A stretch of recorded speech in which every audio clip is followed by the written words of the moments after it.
Hello नमस्कार, स्वागत है आपका वानखेड़े रिव्यू एनालिसिस में। मैं हूं गिरीश वानखेड़े और मैं रेगुलरली रिव्यूज़ करता हूं फिल्मों के, वेब सीरीज़ के और डॉक्यूमेंट्रीज के अपने इस यूट्यूब चैनल के लिए। अगर आपने इस यूट्यूब चैनल को सब्सक्राइब नहीं किया है तो प्लीज़ करें और साथ ही साथ बेल आइकन दबाएं जिससे कि आपको नोटिफिकेशंस मिलते रहें। आज की रिव्यू का टाइटल है राधे योर मोस्ट वांटेड भाई, जो कि Hindi action drama feature film है और ये स्ट्रीम हो रही है जी प्लेक्स पर 13 मई 2021 से। सलमान खान पैदा नहीं होते, वो आसमान से उतरते हैं। वो मानो कोई अवतार हो जो जिस चीज को छू ले वो सोना हो जाए।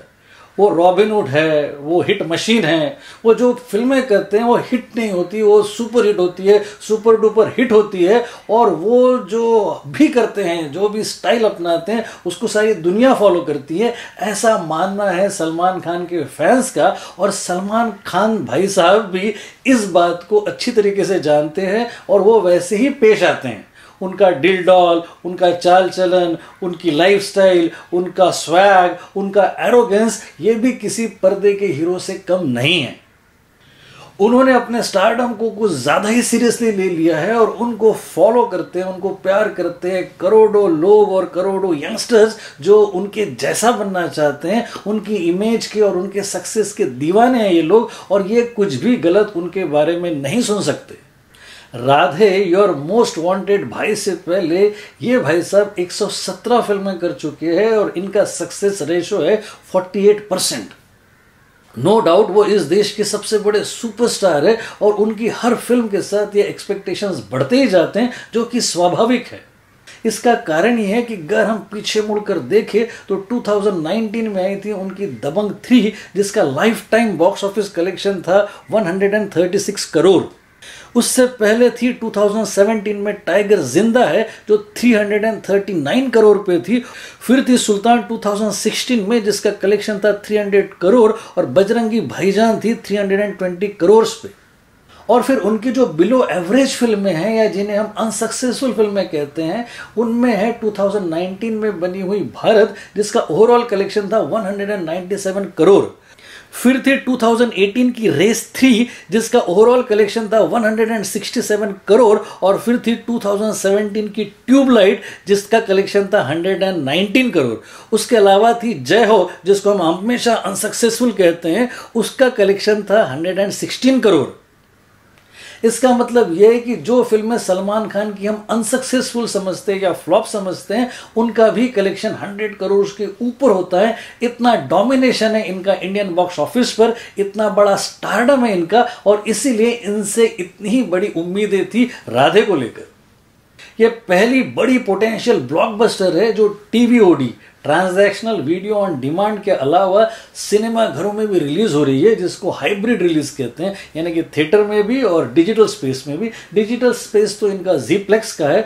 अब जो सलमान खान की बड़ी फैन फॉलोइंग है, जो कि ईद के दिन नए कपड़े पहनकर एज अ सेलिब्रेशन करते हैं सलमान खान की फिल्म के साथ, जो कि गर्दी कर देते हैं मल्टीप्लेक्सेस में, सिंगल स्क्रीन पे, और जो धमाल करते हैं सिनेमा घरों में, हर जगह इन लोगों की गर्दी दिखाई देगी जो उनकी फैन फॉलोइंग है। अब इनमें से कितने प्रतिशत लोग डिजिटल स्पेस पे कन्वर्ट होंगे यह कहना तो मुश्किल है, लेकिन इतना जरूर कह सकते हैं कि जो फैन फॉलोइंग और जो स्ट्रेंथ सलमान खान की हर फिल्म में दिखाई देती थी वो इस फिल्म में भी बरकरार है। हाँ, इतना जरूर है कि फिल्म सिनेमा घरों में रिलीज नहीं हुई है, लेकिन बावजूद इसके इसका यूफोरिया, इसका बज़ और इसका एक्साइटमेंट कमाल का है।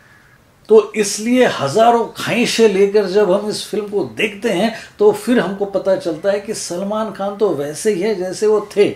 यानी वांटेड में जो वो चेक्स की शर्ट्स पहनते थे, आज भी वो वैसे ही पहन रहे हैं। आज भी वो अपनी फिल्मों में महिलाओं के लिए और लड़कों के लिए और बच्चों के लिए कुछ कर रहे हैं। अभी भी वो विलेंस की वैसे ही पिटाई कर रहे हैं। अभी भी उनका वो स्वैग वैसा ही बरकरार है, और साथ ही साथ अपने चेहरे और बॉडी के मिनिमम मूवमेंट करने के बाद जो भी एक्टिंग होती है वो आज भी वैसे ही कर रहे हैं। और अभी भी उनके आसपास की भ्रम की परिधि वैसी ही बनी हुई है।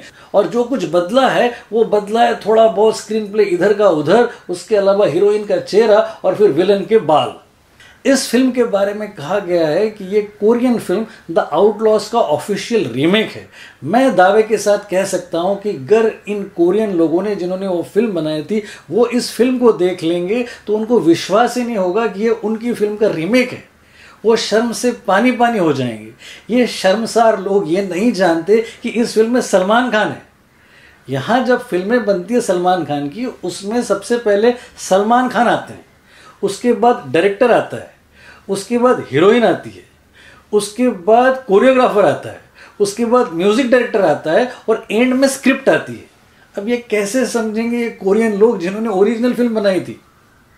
खैर, कहानी के नाम पे इस फिल्म में जो कुछ है वो ये है कि बम्बई में ड्रग्स का आतंक फैल रहा है और बहुत सारे बच्चे ड्रग्स का सेवन कर रहे हैं और वो खुदकुशी कर रहे हैं। और ऐसे वक्त सारे पुलिस वाले एक जगह पर बैठकर मीटिंग कर रहे हैं और कह रहे हैं कि इस आतंक का सामना कैसे करें। वो सारे कह रहे हैं कि ये साधारण पुलिस वाले का काम नहीं है, क्योंकि वो साधारण है, वो गोविंद नामदेव है। अब वो कह रहे हैं कि ये कोई स्पेशलिस्ट ही कर सकता है। और वो स्पेशलिस्ट कौन है? कौन कौन कौन? राधे राधे राधे। और फिर पहले ब्रेसलेट आता है, फिर शर्ट आता है और फिर चेहरा आता है इस महान कलाकार का, जिसके चेहरे को देखने के बाद हमारे सारे दुख मानो दूर हो जाते हो। ये भाई साहब 93 एनकाउंटर्स कर चुकी है और 21 बार इनका ट्रांसफर हो चुका है और अब इनका सस्पेंशन रिवोक करके इनको बुलाया जा रहा है, क्योंकि इनकी जरूरत डायरेक्टर को भी है और ऑडियंस को भी है। राधे इस फिल्म में पुलिस वाला है, लेकिन वो पुलिस की वर्दी नहीं पहनता। वो अपने सीनियर की बहन के साथ इश्क फरमा रहा है।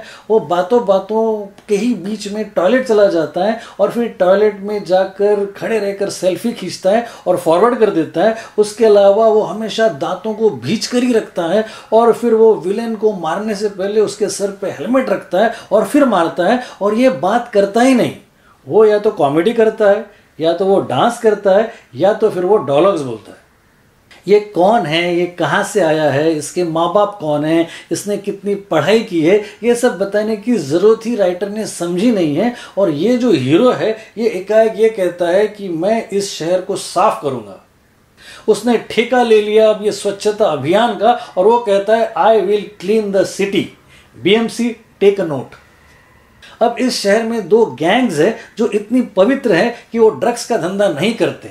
ये धंधा करने आया है एक लंबे बाल वाला विदाउट एक्सप्रेशंस और बड़े ही बुरे वार्डरोब के साथ रणदीप हुडा टाइप्स दिखने वाला एक विलेन, जो इन दो गैंग्स में से एक को पकड़कर ड्रग्स का धंधा शुरू कर देता है। ये विलेन खतरनाक तो नहीं दिखता, लेकिन है जरा ठरकी, जो बीच बीच में औरतों पे अत्याचार भी कर देता है, साथ ही साथ क्लब में जाकर मून वॉकिंग भी कर लेता है और जब कभी वक्त मिले तो खून तो ऐसे करता है जैसे प्याज छील रहा हो। हीरो और विलेन की पहली मुलाकात टॉयलेट में होती है। व्हाट एन आइडिया सर जी। अब उस मुलाकात में मुठभेड़ हो जाती है और फिर विलेन हीरो के कंधे पर चाकू मार देता है। उस चाकू को निकालने के सलमान खान के जो एक्सप्रेशंस है वो एपिक है। ये एक्सप्रेशंस भी उतने ही नकली है जितना कि वो खून नकली है। अब ये हीरो कई बार हीरोइन के साथ बड़े ही पुअर जोक्स करता है। वो उससे कहता है कि अगर तुम्हारा नाम दिया है और मुझे अगर कोई बहन होगी तो मैं उसका नाम नादिया रखूंगा। अब इस 50वें या 55वें साल में आपको कब बहन होगी, और अगर होगी तो आपकी माँ को हम क्या कहेंगे? राधे माँ। इतने अपंग जोक्स है इस फिल्म में। और फिर एक और कैरेक्टर है जो बड़ा ही अपंग तरीके से लिखा है, वो है जैकी श्रॉफ का कैरेक्टर। वो सलमान खान के सीनियर बने हैं और वो क्यों है इस फिल्म में ये वो भी नहीं जानते। और फिर अचानक उनको क्लाइमैक्स में पहुंचकर एक गोली चलानी है। और एक तो सीन ऐसा है कि विलेन को गाड़ी भी चलाना है और गाड़ी चलाते वक्त एक हाथ से स्टीयरिंग पकड़ना है और दूसरे हाथ से चाकू पकड़कर अपने बाजू में बैठे हुए खबरी का खून भी करना है। और फिर इस हीरो हीरोइन और विलेन वाले खेल में क्लाइमैक्स में तो हीरो अपनी गाड़ी से कूदकर हेलीकॉप्टर में जाकर विलेन को पकड़कर उसे नीचे खींचकर पटक देता है। यानी कि तब आपको एहसास हो जाता है कि आपने 2 घंटे आपके वेस्ट कर दिए, आपके 250-300 रुपए का भी सत्यानाश हो गया। इस लच्चर और बेसिर पैर की कहानी वाली फिल्म को ना देखने के मैं कम से कम आपको 9 रीजंस दे सकता हूं। सबसे पहली खामी है स्क्रीन प्ले। AC मुगिल और विजय मौर्य ने स्क्रीन प्ले और डायलॉग्स लिखे हैं जो कि अतिशोक्ति की मिसाल है।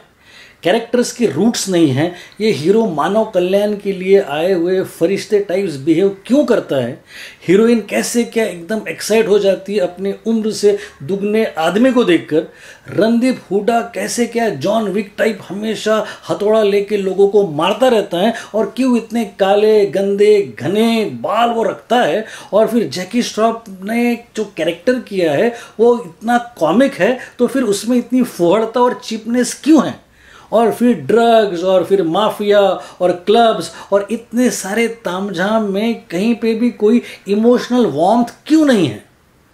सारे ही कैरेक्टर्स इतने झूठे और इतने नकली क्यों लगते हैं। इतनी कमज़ोर कहानी कोई कैसे लिख सकता है। मुझे लगता है कि ये स्क्रीन प्ले दशकों में यानी कि 10 सालों में शायद ही एक आध बार कोई लिख सकता है।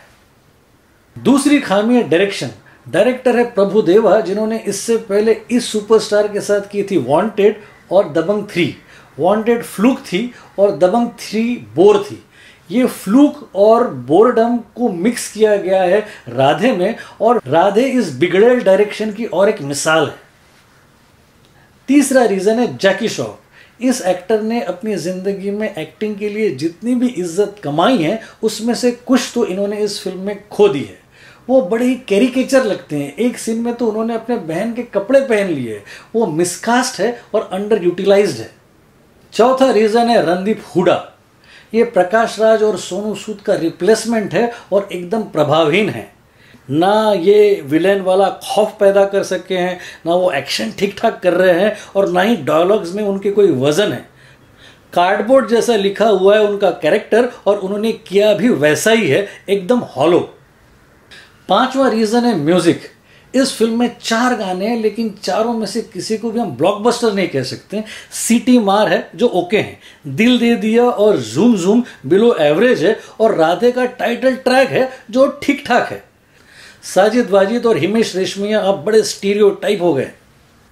छठा रीजन है विलेंस। सलमान खान ने एक इंटरव्यू में कहा था कि इस फिल्म में 3 विलेंस है। अब इन 3 में से एक तो रणदीप हुड्डा है जो है ही है, दूसरे है गुलाटी जो कि बिग बॉस की देन है, और फिर तीसरे है सैंग हे जो भूटान से आए हैं। इन तीनों विलेंस ने सिवाय मुंह को टेढ़ा करके डायलॉग बोलने के अलावा कुछ भी खास नहीं किया है। तीनों ने मिलकर ना हीरो को इम्प्रेस किया है और ना ऑडियंस को। 7वां रीजन है रॉयल वेस्ट। सिद्धार्थ जाधव मराठी फिल्मों में हीरो आते हैं। इस फिल्म में उनका जो कैरेक्टर है उसे देखकर उनके डायरेक्टर दोस्त उनसे पूछेंगे कि तूने ये क्यों किया। वो बार ओनर बने हैं और उन्होंने कोई भी चांस नहीं छोड़ा है ओवर एक्टिंग करने का। फिर है प्रवीण तरडे, जिनकी मुल्शी पैटर्न का रीमेक सलमान खान कर रहे हैं। उनका काम बालों को हिलाकर जोर जोर से चिल्लाना है, वो भी सुपर वेस्ट है। इनके अलावा जो पलक झपकते ही गायब हो जाए ऐसे अति सूक्ष्म रोल में है दर्शन जरीवाला, सुधांशु पांडे, विश्वजीत प्रधान, प्रवेश राणा, शावर अली और गोविंद नामदेव, और फिर अर्जुन कनुंगो, और उसके अलावा है जैकलिन फर्नांडिस। इनका स्क्रीन प्रेजेंस बड़ा है क्योंकि इन्होंने एक पूरा गाना किया है। 8वां रीजन है कॉस्ट्यूम डिजाइनिंग। इस फिल्म के इस डिपार्टमेंट में 3 बड़े नाम हैं, जिनमें एक है एशली रिबेलो, दूसरी है अलवीरा खान और तीसरे है मनीष मल्होत्रा। कोई नॉवेल्टी नहीं है इनके काम में, कोई भी स्टाइल नहीं है जो रजिस्टर हो जाए। और फिर हीरोइन के कॉस्ट्यूम्स तो इन्होंने ऐसे क्रिएट किए हैं जैसे देखकर लगता है कि कुछ भी हो जाए वो सेक्सी या सेंशुअल ना लगे। सलमान खान का भी सिर्फ एक जैकेट है जो ठीक ठाक लगता है, जिसमें कुछ नॉवेल्टी है। उसके अलावा तो ऐसा लगता है कि वांटेड के ही अनयूज्ड शर्ट्स इन्होंने फिर से पहने हैं। और 9वां रीजन है सलमान खान। ये भाई साहब एक्टिंग पे एहसान करते हैं। एक्टिंग पे ही क्या, सारी मानव जाति पर ही एहसान करते हैं। ये जो भी एक्टिंग करते हैं, जो भी स्टाइल करते हैं, या जो भी दिखाई देते हैं, या जो भी इनका मैनरिज्म है, ये बहुत हो चुका, ये ओवर एक्सपोज हो चुके हैं। उनका वही पैटर्न है, वही टॉक्सिक मस्कुलिनिटी, वही शर्ट खोलना, वही बड़ों का आदर और बच्चों को प्यार और फिर विलेन की पिटाई, सब कुछ बड़ा ही रूटीन है इस फिल्म में। और इस फिल्म को देखकर ऐसा तो अब लगता ही है कि वो ओवरवर्क्ड है, थके हुए दिखाई देते हैं और अपने ओरिजिनल चार्मिंग वर्जन के 10% ही लगे हैं। इस फिल्म की हीरोइन दिशा पाटनी है, जिन्होंने एक्टिंग करने की कोशिशें की है जो कि ठीक ठाक है। उनके हेयर स्टाइलिस्ट और मेकअप मैन को फायर कर देना चाहिए, क्योंकि उन्होंने सब कुछ किया है लेकिन इसे अट्रैक्टिव या ग्लैमरस नहीं दिखा पाए हैं। तो ये है इस फिल्म की 9 खामियां। लेकिन इस फिल्म में अगर कोई खूबी है तो वो है सलमान खान और उनकी फ़ैन फॉलोइंग। उनकी फ़ैन फॉलोइंग इतनी इनॉर्मस है कि वो पहले ही घंटे में ज़ीप्लेक्स के सर्वर को क्रैश कर सकते हैं, और वो इस तरीके के नाम वाली फिल्म, जिसका नाम ही राधे योर मोस्ट वांटेड भाई है, इस तरह की फिल्मों को भी हिट कर सकते हैं, अपने सिर पे बिठा के नाच सकते हैं। हम कौन होते हैं जो इसका रिव्यू करें? उनकी फिल्में रिव्यू से परे होती है, वो रिव्यू प्रूफ होती है, और उनके फैंस रिव्यू को पढ़ के या सुन के फिल्में देखने नहीं जाते। हम तो बस नहा के उनके और उनके फैंस के बीच में आ जाते हैं। ईद मुबारक हो।